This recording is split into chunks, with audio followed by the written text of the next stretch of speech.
So we all know that the Los Angeles Lakers got a gentleman's sweep, got the boot out of the first round of the playoffs by the Denver Nuggets.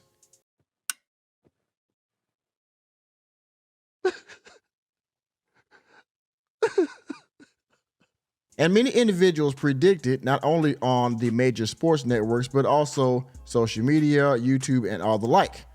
They all predicted that the head coach, Darvin Ham, would be fired from the team. And of course, that action very well took place. But if you have a few minutes to stick around and listen to the sweet sound of my voice, I want to go over some of the reasons why Darvin Ham got sacked, or canned, as they say in UK. I want to go over some of the reasons why he might have gotten fired, besides the fact that he was thrown under the bus by none other than LeBron James. Anyway, stick around, please, if you will. And without further ado, welcome to Normieville. I can't say anymore. I'm probably already in trouble for mentioning it to a, well, we call you normies. So you see the title here. Damn, son, where'd you find this? This is from Yardbarker, okay?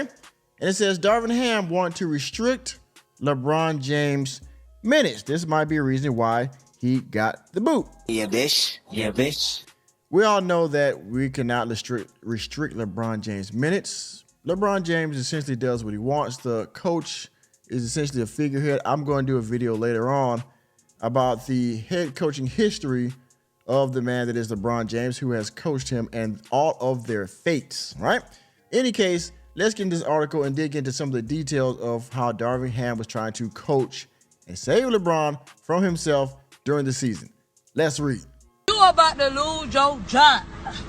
You about to lose your job. The Los Angeles Lakers executives felt there were significant issues with the team under Darvin Ham this season, which is why the head coach was fired earlier this week. For LeBron James, one of those issues apparently occurred very early in the year. ESPN's Ramona Shelburne wrote on Saturday that Ham wanted to restrict LeBron's minutes at the start of the season, which is not crazy of a plan for a player who is about to turn 39. However, Shelburne reports that James, quote unquote, bristled at the idea. Bitch, ain't no way. Ain't no fucking way. You think you can do this to me? Now, bristled at the idea. You heard the Future in the background, okay? They're also the man that says, If young Metro don't trust you, I'm gonna shoot you. ain't no way I'm gonna restrict my minutes, huh? Bristled at the idea, and that it was scrapped a few games into the season. Obviously, LeBron's relationship with Ham did not sour because the coach wanted to give his best player more rest. It may not have been soured at all. In fact, though Shelburne also noted that James, Anthony, and other players barely bothered to conceal criticisms of Ham's X and O strategy, both publicly and privately throughout the season. So it appears as if the team was talking down on Darvin Ham in private and in public, which that has happened throughout the years with other coaches. Some players just don't like the way people coach. I'm not going to say that Darvin Ham was a bad coach. I'm just going to say that under the shadow of LeBron James and other players that LeBron James has recruited to the team, there might have been a lot of pressure on Darvin Ham to maybe coach a certain way or to run certain plays or to have certain lineups or things of that nature, right? So essentially this happens with pretty much every coach that LeBron just is under the shadow of LeBron James, if you will, in my opinion. But again, that's just my opinion. I'm sure you people in the comment section can debate that or, say I'm wrong, whatever. I'll leave it to that. For just $5 a month, please consider becoming a member of Welcome to Normieville. There you will find access to members-only videos and members-only live streams, as well as a host of other perks. Thank you for your consideration. Back to the video. The most animated we saw LeBron vent his frustrations toward Ham was in the fourth quarter of the Lakers' Game 4 loss to Denver Nuggets. James felt Ham should have challenged the call and went ballistic when the coach chose not to. Now, there is a video when I click on it, but I might play a clip of it. I can find it. But I did remember watching that particular instance. And, well, again, LeBron's been doing this for over 20 years now, 22 going on 23 years. I'm sorry, 21, one or two. Over 20 years he's been doing this. And so, in my opinion, even though there has to be a coach in the seat, right? LeBron probably feels that he has more coaching experience than any of the coaches that's coaching him, right? Because he's been doing this probably longer than most of the coaches that's been coaching him, right? Or at least as long, okay? Over 20 years. Ham went on a 90-74 record in 2 seasons with the Lakers. He led the team to the Western Conference Finals last year, where they lost to the eventual NBA champion Nuggets.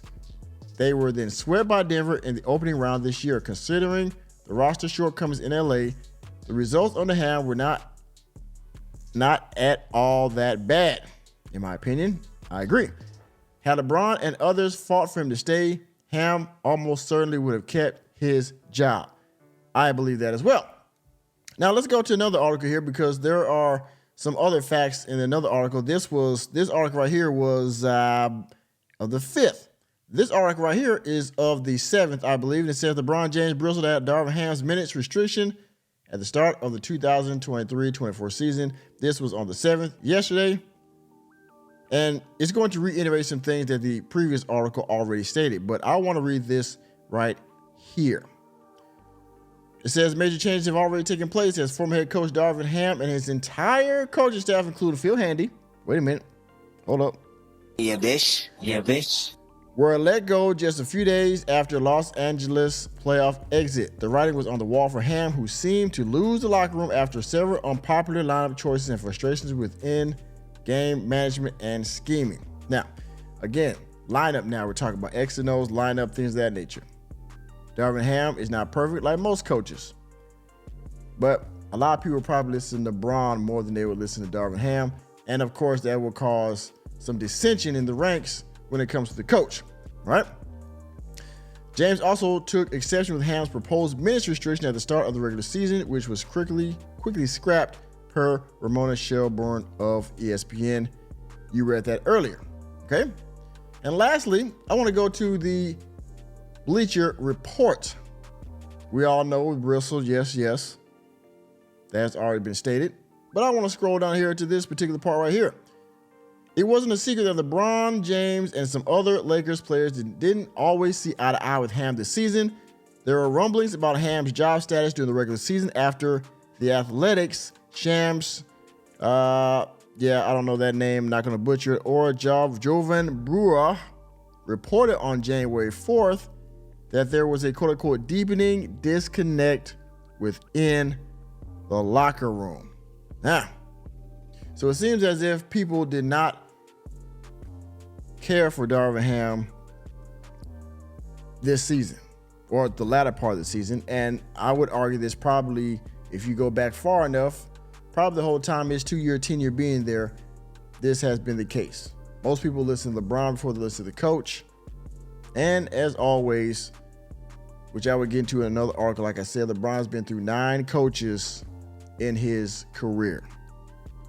And almost all of them, except with the exception for about 1 or 2, have been fired from their job after coaching LeBron James. Now, it doesn't mean that they went on. That doesn't mean that they didn't go on to coach other teams, because I'm sure they were good in their own right, just maybe not with LeBron. But LeBron has gotten 7 coaches fired from their job, okay? Between the Lakers, the Heat, and Cleveland. He's gotten 7 coaches fired. So I'll let you marinate on that, and we will get to it later. But as you can see here, again, LeBron James bristles at the idea that Ham wanted to restrict his minutes. Other teammates on the team didn't really care for his gameplay or his play calling. They didn't care for his lineups, things of that nature. And well, we'll see who the next guy is that will sit in the seat and will eventually be the fall guy for the team's shortcomings, all right? We will see that upcoming season. The coach and coach staff has been fired. I'm sure they'll make some personnel changes to the roster during the offseason, and we'll see what happens next season, all right? So, with that being said, thank you for attending another episode of Normeville. You know me, I'm just over here to bring you the latest and greatest in sports, news, entertainment, and politics. Let me know what you think about this firing down in the comment section. And please hit the like button, hit the subscribe button, and the notification bell on your way out of the door. And I will see you on the next video.